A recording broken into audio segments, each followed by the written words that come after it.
m'avez fait appeler. Relève-toi. C'est un dieu espiègle qui place les pions de l'humanité. Tu ne crois pas? Il fait bouger ses pièces, implacable et sans âme. Que voulez-vous dire? Je sais tout, Charles. Allô? Bonjour, Henri Massier à l'appareil. Oui? Je parle bien à mademoiselle Laura Kerson? Quoi? Excusez-moi, je veux dire mademoiselle Laura Manig. C'est moi. Vous appelez pourquoi? C'est un peu délicat à vous expliquer. Père, Les coups de traître du destin sont des coups de maître. Celui qui s'escrime à vivre comme il le souhaite ne les voit jamais venir. Un instant d'inattention, une rencontre, un coup de fil, et soudain on se retrouve pion. Nous qui nous croyons rois.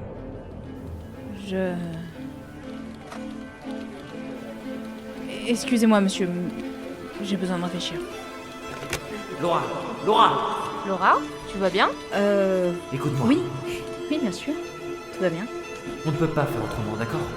On peut pas. Tu es ce que j'ai de plus précieux au monde, tu comprends? Il s'est passé quelque chose de grave?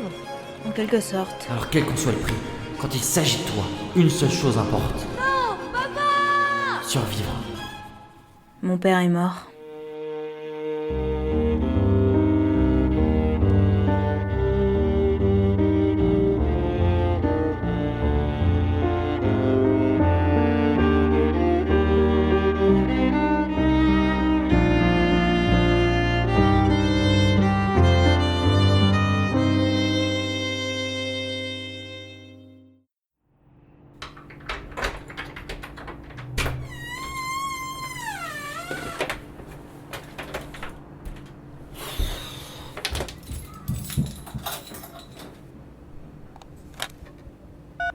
Vous avez 3 nouveaux messages. Je me demande de qui c'est. Message 1, 2. Enfoiré de notaire. Gagné. Oui, bonjour mademoiselle Kerson, monsieur Massier à l'appareil. Je vous rappelais, encore, au sujet de la succession de votre père. Bon, je sais que vos relations avec votre père étaient ce qu'elles ont été de son vivant.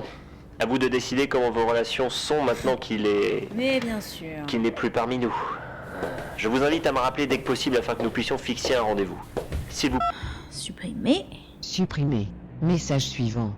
Message 2, 2. Enfoiré de notaire. Mademoiselle Kerson, bon... Supprimé. Message suivant. Message supprimé. Fin des nouveaux messages. Menu principal. Enfoiré de notaire. Et bah voilà Laura, tu vois que ça a arrêté de saigner. Tu vas devoir me coudre le genou? Pas besoin marmotte. C'est une vilaine plaie, mais rien qu'un super bisou de super papa ne puisse soigner. Mais tu retiendras qu'il est dangereux d'embêter les vaches dans leurs enclos. Mais papa, je cours plus vite qu'elle. Mais pas Anna. Si tu n'étais pas allé la chercher pour la mettre à l'abri, elle aurait pu être blessée, tu sais. Mais c'est moi qui ai mal là. Ah bah, en même temps, t'as escaladé une clôture de barbelés avec une vache aux trousses et Anna sur le dos. Le contraire aurait été étonnant, tu ne crois pas? Oui papa. Anna m'attend, je peux retourner jouer? Laura, Charles, vous venez? Et non, pas maintenant. C'est l'heure du goûter, alors rejoindra maman. Le premier arrivé à la cuisine a double ration de... Cookies. Mais papa, reviens, tu triches. Je suis heureux d'enfin vous rencontrer en personne, mademoiselle Kerson. Manig. Je dois avouer que je me serais attendu à vous rencontrer plus tôt. Pour un père qui m'a fait patienter toute ma vie pour me parler, je vois bien le faire poireauter 2 semaines.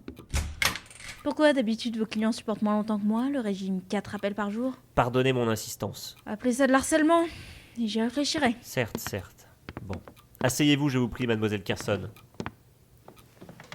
Ah, je suppose que vous devez avoir de nombreuses questions à me poser.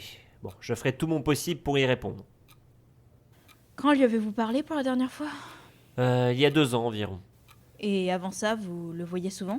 Non, je ne l'ai vu qu'une seule fois. Il était venu me voir à l'improviste chez moi pour me faire savoir que j'aurais à gérer sa succession quand le moment serait venu. Et il y a 2 semaines, j'ai reçu une lettre de sa part, à titre posthume, indiquant comment vous contacter ainsi que ce qu'il vous léguait. Je suis pas familière avec les procédures administratives dans ce genre de situation, mais Ce n'est pas très protocolaire, non? Mais c'est tout à fait légal. Nous nous en étions assurés lors de notre rencontre, figurez-vous. Je me figure bien, ouais. Vous faites souvent ça? Vous savez, je fais toujours mon possible afin de permettre à mes clients de transmettre leur héritage. Et cela malgré parfois des différends familiaux. Comme vous et votre père, par exemple. Des différents familiaux, hein. Mon père a tout fait pour me retirer de sa vie.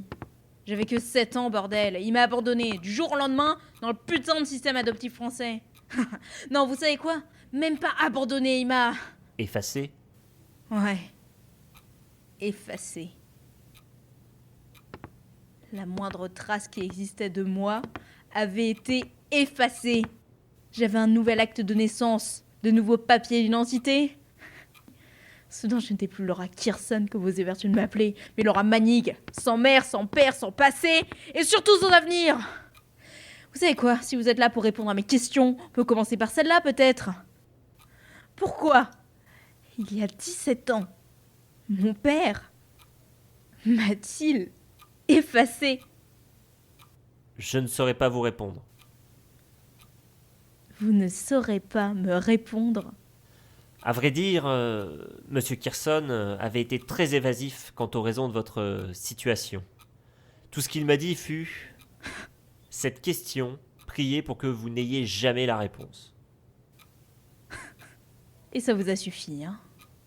Eh bien, il n'aurait été guère professionnel d'en demander davantage. Alors, oui. Je vois. Je vois. Et vous savez quoi? Ça suffira jamais pour moi. Non, mademoiselle, ne partez pas, attendez. Allez vous faire foutre!